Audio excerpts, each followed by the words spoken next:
आज हम problem discussion करने जा रहे हैं, जी लेवल पर अच्छा प्रॉब्लम है।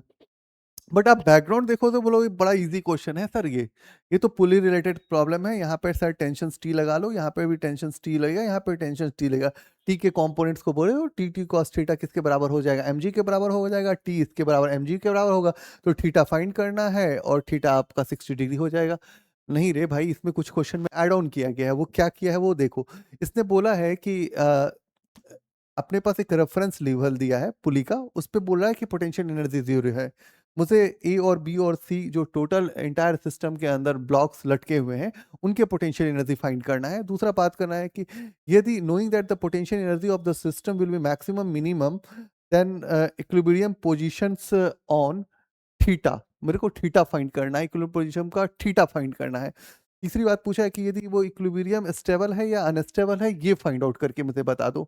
तो तीन पार्ट्स है।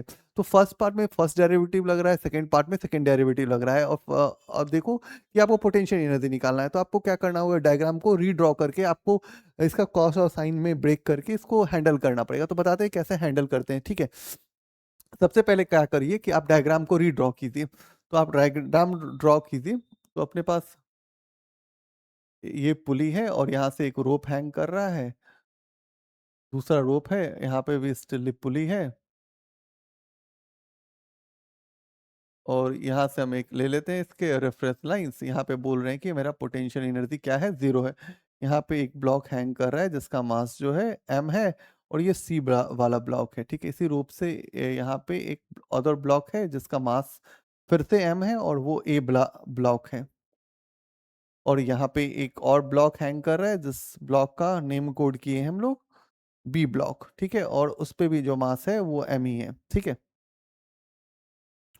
दैट्स कि यहाँ पे आप देखो तो ये जो एंगल है, थोड़ा बहुत डायग्राम्स को रीड्रॉ करें तो ज़्यादा सही रहेगा जी।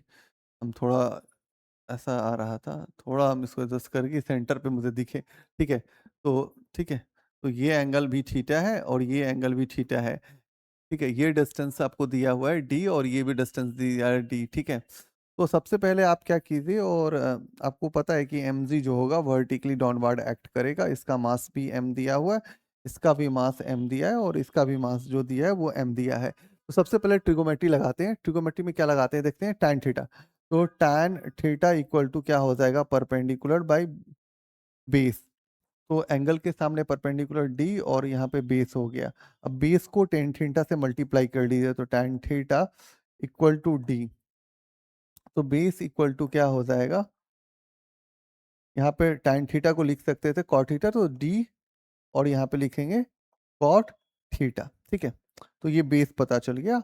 मतलब कि ये यदि आपको पता करना है तो ये आपके पास कितना निकला, डी कॉट थीटा, ठीक है। अब पता है कि यहाँ जो रोप है, पूरे रोप का जो लेंथ है वो एल है यहाँ तक, ठीक है। तो मेरे को ये लेंथ यहाँ से ये लेंथ चाहिए, तो हैंगिंग सॉरी, पूरा लेंथ एल दिया हुआ है, ठीक है। मुझे पहले ये लेंथ चाहिए, तभी हम इस पार्ट का हैंगिंग लेंथ निकाल सकते हैं, ठीक है। तो सबसे पहले कि आपको ये लेंथ चाहिए तो आप क्या करोगे, यहाँ पे साइन थीटा लगाओगे। तो साइन थीटा इक्वल टू क्या होगा, पी बाई एच। तो साइन थीटा परपेंडिकुलर क्या है, एंगल के सामने डी है, हाइपोटेनियस नहीं पता एच। तो H sine theta equal to क्या हो जाएगा, डी हो जाएगा। तो एच इक्वल टू क्या हो जाएगा, डी। और और इसको हम लिख सकते हैं क्या, कॉसेक थीटा। ऐसा ही कर रहा है, मैं एच एच लिख रहा है भाई, उसके बाद साइन थीटा को लिख रहे हैं 1 by cosec theta equal to D. इससे एच निकाल रहे हैं तो एच क्या हो जाएगा, डी कॉसेक थीटा हो जाएगा, ठीक है। अब आपको पता करना है कि हैंगिंग लेंथ क्या हो जाएगा।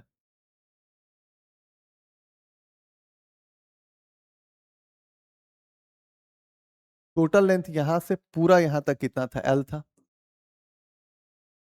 और हमने निकाला क्या, ये वाला यहाँ से यहाँ तक का लेंथ कितना निकाला, डी कॉसेक थीटा, तो माइनस डी कॉसेक थीटा, ठीक है। अब हम क्या कर रहे हैं, पोटेंशियल एनर्जी लगाते हैं। तो मेरे को पोटेंशियल एनर्जी चाहिए, तो पोटेंशियल एनर्जी मुझे ए प्लस पी प्लस सी चाहिए, ठीक है जी। तो मेरे को पता है कि ए किसके बराबर होगा, बी के बराबर होगा, ठीक है। तो पोटेंशियल एनर्जी सी निकालते हैं, तो कितना हो जाएगा, minus M G D cot theta, ठीक है जी। तो हम यदि यहाँ पे पोटेंशियल एनर्जी लिखें तो क्या हो जाएगा, M G D cot theta minus 2 mg, और हैंगिंग लेंथ कितना है, L minus D cosec theta. ठीक है, तो u इक्वल टू क्या हो जाएगा, minus M G D cot theta minus 2 mg L plus 2 mg D cosec theta. ठीक है जी, तो u इक्वल टू कितना हो जाएगा, अब आप कर लो। तो एक काम करते हैं, -2 mg L पहले रखते हैं, 2 mg L। ठीक है, उसके बाद हम लिखते हैं plus 2 mg D cosec theta minus mg D cot theta. ठीक है जी, अब आप u इक्वल टू आप लिखें -2 mg L। आप यहाँ से कॉमन कर लो तो क्या कॉमन आ जाएगा, mg D कॉमन आ जाएगा, तो बचेगा क्या, 2 और cosec theta minus cot theta. ठीक है जी, अब u इक्वल टू आप लिखते हैं, u इक्वल टू क्या लिखते हैं, -2 mg L। ठीक है, प्लस प्लस mg D, उसके बाद यहाँ पे बचेगा 2, और ये बचेगा 1/sin थीटा। ठीक है जी, और इसको कॉट थीटा है ना, तो cos theta by sine theta लिखिए। थोड़ा मैं फास्ट कैलकुलेशन कर रहा हूँ कि आपको बोर ना करूँ, क्योंकि पूरी मैथमेटिक्स दिख रही है मुझे। तो 2 mg L प्लस ये कितना बचा, mg D। अब यहाँ से हम एलसीएम लेंगे तो ये हो जाएगा साइन थीटा, तो ये हो जाएगा 2 - cos थीटा। ठीक है जी, तो ये आपका पोटेंशियल एनर्जी निकल गया सिस्टम का। ठीक है, अब आप पार्ट करते हैं कि सेकंड पार्ट में कहता है कि आप सेकंड डेरिवेटिव निकालिए, वो क्या होगा, मैक्सिमम मिनिमम के लिए 0 होता है, तो पता है, तो डेरिवेटिव्स का सेकंड पार्ट निकालते हैं। ठीक है, तो मेरे पास अभी जो u निकला है वो क्या निकला है, तो आपको पता है कि -2 mg L plus mg D 1 2 - cos theta by sine theta. ठीक है जी, अभी जस्ट निकाले हैं। अब आप देखो कि हम इसका सेकंड डेरिवेटिव निकालते हैं, मतलब क्वेश्चन पार्ट 2 में जा रहे हैं, तो du/d थीटा इक्वल टू क्या होना चाहिए, 0 होना चाहिए। ठीक है, तो हम लिखते हैं mg D। ठीक है, अब देखो यार, यहाँ से साइन थीटा को छोड़ो, u इंटू वी के तो पे तोड़ रहे हैं, मतलब हम इस डेरिवेटिव्स को यूज कर रहे हैं, dx u/v कर रहे हैं। ठीक है, तो v क्या है, मेरे पास साइन थीटा है, तो साइन थीटा को हमने छोड़ा, और इधर क्या हो गया, ये कांस्टेंट हो गया, तो ये 0 हो गया, और ये प्लस क्या हो गया, साइन थीटा हो गया, प्लस। ठीक है, अब क्या करो कि आपने इसको छोड़ना है, तो 2 - cos थीटा छोड़ो, और इसका करो तो साइन थीटा का कॉस थीटा हो जाएगा जी। ठीक है, डिवाइड बाई क्या है आपका, तो ये है साइन स्क्वायर थीटा, और ये क्या है, 0 के बराबर है ना। ठीक है, तो अभी आप क्या लिखोगे, ये 0 के बराबर है, तो आप लिखोगे इसको यहाँ पे साइन स्क्वायर थीटा प्लस, यहाँ पे होता है फॉर्मूला के बाइजेस में माइनस होता है जी। ठीक है, ध्यान रखिएगा। ठीक है, तो माइनस होता है, तो माइनस है यहाँ पे, तो ये माइनस है, तो आप यहाँ पे लिखिए -2, और ये क्या हो जाएगा, कॉस थीटा, और यहाँ पे हो जाएगा माइनस में प्लस प्लस, और ये हो जाएगा कॉस स्क्वायर थीटा। ठीक है, डिवाइड बाई क्या हो जाएगा, साइन स्क्वायर थीटा, ये किसके बराबर है, 0। तो यहाँ पे साइन स्क्वायर थीटा जो कॉस स्क्वायर थीटा कितना हो जाएगा जी, 1 - 2 कॉस थीटा इक्वल टू कितना हो जाएगा, 0। तो 1 इक्वल टू क्या हो जाएगा, 2 कॉस थीटा, तो 1 इक्वल टू क्या हो जाएगा, 1/2 इक्वल टू हो जाएगा कॉस थीटा, तो थीटा कितना हो जाएगा, 60 डिग्री। तो ये आपको फाइंड करना था एंगल कितना होगा, तो वो हो जाएगा। ठीक है, 60 डिग्री हो जाएगा। तो ठीक है, ये पार्ट हैंडल कर लिए ना। अब आपको पता करना है कि ये तो फर्स्ट डेरिवेटिव था, बट आपको स्टेबल और अनस्टेबल दोनों पता करना है। तो ठीक है, आप थोड़ा सा इधर आइए, आप देखिए कि जब आप D you by D theta निकाल रहे थे, तो आप बोल रहे हैं क्या क्या, एम जी डी, फिर आपका क्या आ रहा है, एम जी डी आ रहा है, ठीक है। उसके बाद आप देखिए यहाँ पे ध्यान से देखिए, एम जी डी तो ठीक है, ये साइन स्क्वायर थीटा बचा है, और ये 1 - 2 कॉस थीटा है, और तो आप यहाँ पे थोड़ा होल्ड कीजिएगा, यहाँ से ध्यान, यहीं से हम समझा लेंगे, ज़्यादा इजी है वो।